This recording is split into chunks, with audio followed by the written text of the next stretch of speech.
హైదరాబాద్లోని నాచారం మల్లాపూర్ స్వాగత్ కన్వెన్షన్ వద్ద ద్విచక్ర వాహనాన్ని కారు ఢీకొట్టడంతో ఇద్దరు వ్యక్తులు మరణించారు. మృతులు మౌలాలికి చెందిన గణేష్, గంగాధర్గా పోలీసులు గుర్తించారు. ఇద్దరూ రోజువారీ కూలీలుగా పనిచేస్తుండేవారు.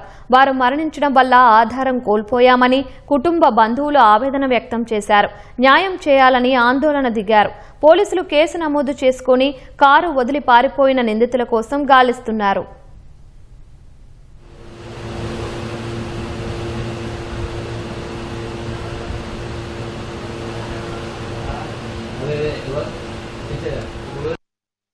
किसके नाम पे गाड़ी लो, किसके नाम पे गाड़ी लो।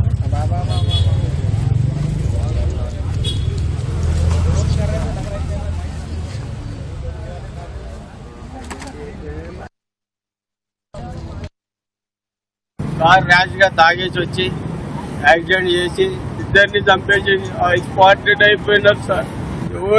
మాకు న్యాయం కావాలని ఇంత మందితో ఉన్నాం సార్. ఇక్కడ పొద్దున్న రాత్రి 12 నుంచి ఇప్పటి వరకు నిద్ర లేకుండా అంతా బంధువులు అందరు ఉన్నాం సార్. ఫ్రెండ్స్ బంధువులు అందరు ఉన్నాం సార్. కానీ రెస్పాన్స్ వాళ్ళు పోలీసు వాళ్ళు చెప్పినారు సార్, పట్టుకొస్తాం చేస్తామని చెప్తున్నారు సార్. ఇప్పుడు దాకా ఏ న్యాయం చేయలేదు సార్. చిన్న చిన్న పిల్లలు సార్, ఆడపిల్లలు, వానికి 2 ఆడపిల్లలు, వీనికి 2 ఆడపిల్లలు సార్. వాళ్ళు ఎట్లా పడతారు సార్?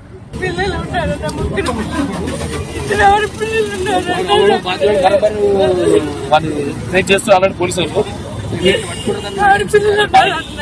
నా బిడ్డని ఇచ్చిన సార్ ఆయనకు.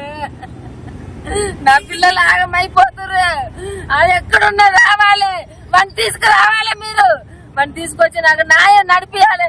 ఇదే పోలీస్ స్టేషన్ లో నాకు నడవాలి సార్.